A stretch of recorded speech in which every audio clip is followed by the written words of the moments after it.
65 वर्षाच्या म्हाताऱ्याने, डांगऱ्याने, भिकाऱ्याने, माजुरडा, आता माझ्या तोंडात तेवढ्या शिव्या येतात त्याच्याबद्दल.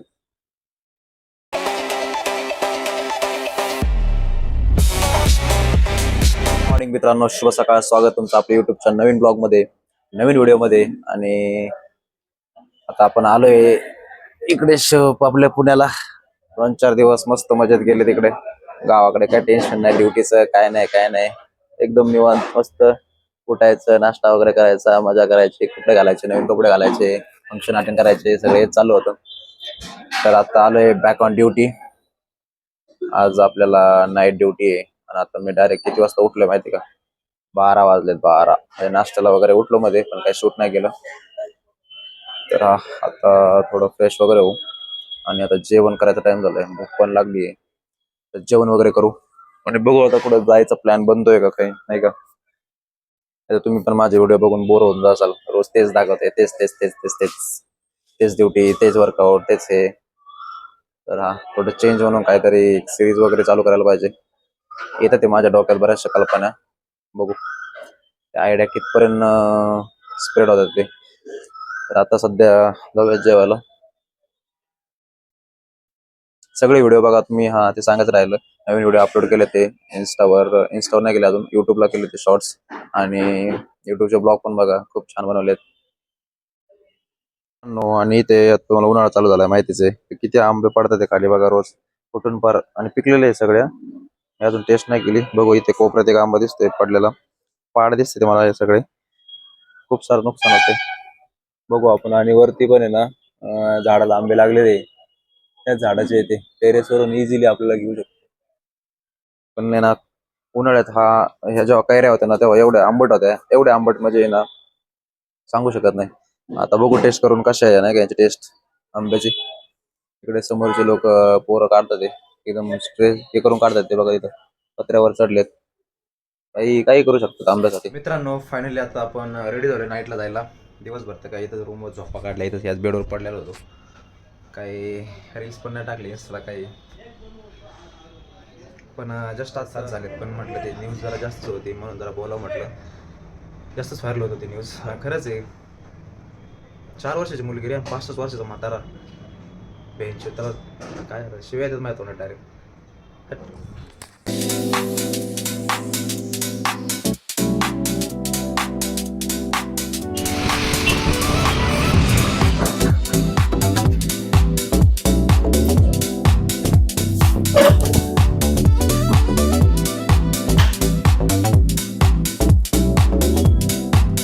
मित्रांनो, आता जस्ट नाईट ड्युटी करून आलो होतो. आणि कालपासून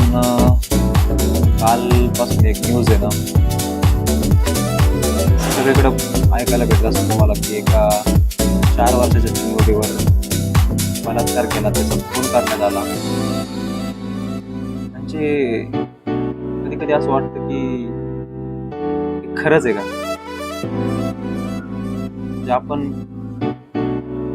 कोणत्या समाजात राहतो आणि काय लोक आहे, काय घाण वृत्तीची लोक आहे, इतके घाणेरडे विचारांची लोक आहे, असे कसं करू शकतात? काही पहिल्यांदा प्रश्न पडतो. सगळी स्टोरी सांगतो ऐका.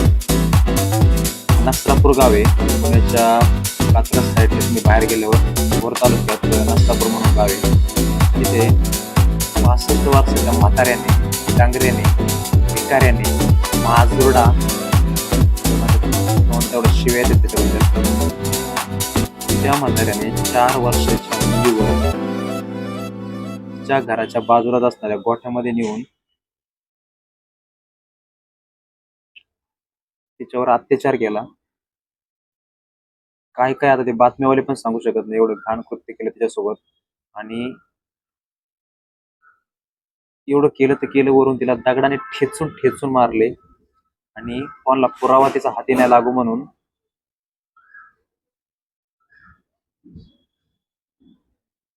मला कल्पनाच करवत नाही की मी जे सांगतो ते माझ्या डोक्यात कल्पना येते. तिला पुरले अक्षरशः शेणाचे, आपला उकांडा असतो ना शेणाचा, त्यात पुरले. बापरे. आणि हे झाल्यानंतर पोलिस त्याला कस्टडीमध्ये घेतात, त्याला गाडीतून फिरवितात. आणि जेव्हा तिच्या घरचे आई वडील न्याय मागायला जातात, तर त्यांना सांगितलं आपण फास्ट ट्रॅक मध्ये केस चालवू. का चालवायची फास्ट ट्रॅक मध्ये? तुम्हाला आरोपी माहिती कोण आहे, तो सापडलाय, तो पुरावा पण देतोय की मी केले, तो मान्य करतोय. अजून काय तुम्हाला केस चालवायची?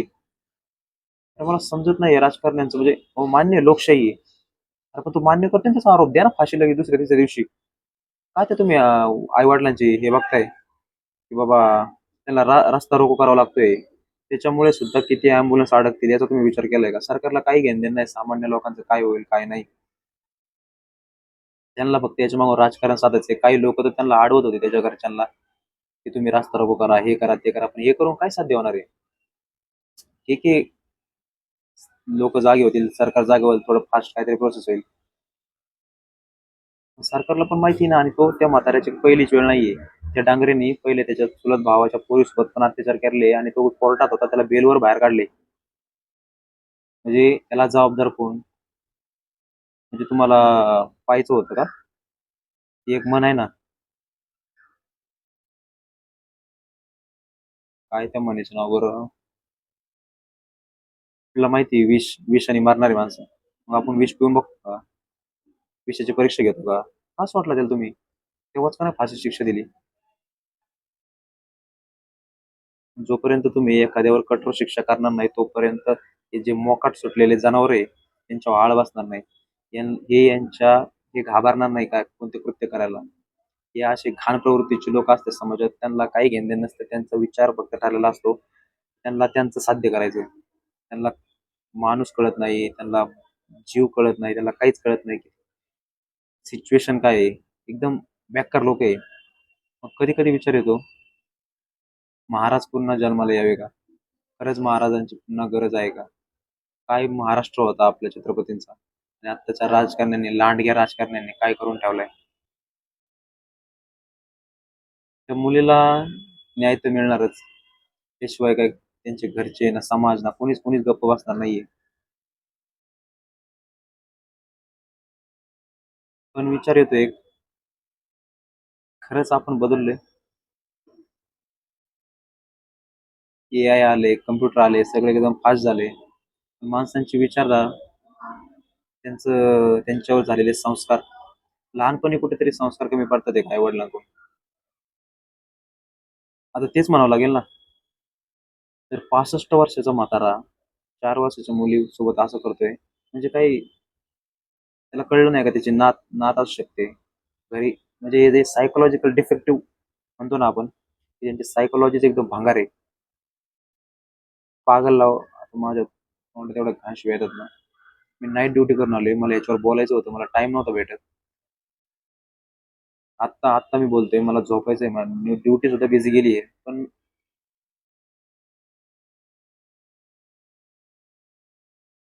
खूप भयानक परिस्थिती आहे समाजात. आपल्या आता हे सरकार बेकार काही करणार नाहीये.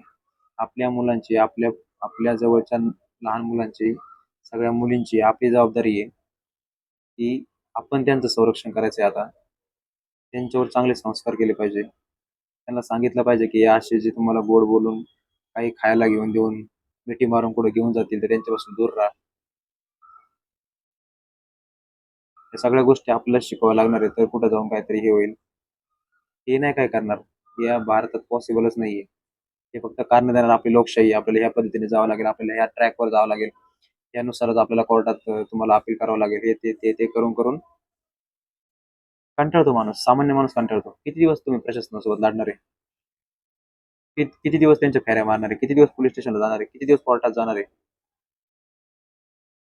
आपण काय मोकार आहे का? आपल्याला कामं नाही का? आपल्या मागे परिवार आहे, आपल्या मागे कुटुंब आहे. त्यांना माहिती आहे, हे येणार जाणार 2-4 महिने 6 महिन्यांना पिळवायचं.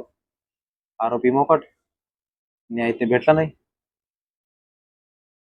जेव्हा सांगतो तुम्हाला, जेव्हा तुमच्या हातात तो कुठं दिसेल ना, दिसल्या तिथे त्याच्या आरोपीला तिथे ठेचायचा. होऊ दे ना केस व्हायची. अहो, तो बेलवर बाहेर येऊ शकतो, तुम्ही नाही येऊ शकत का? तुम्ही पण बेलवर बाहेर येऊ शकता ना.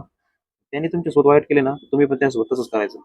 तेव्हा कुठेतरी हे समाजातली जी घाण घाण आहे ना, तेव्हा साफ होईल. नमस्कार.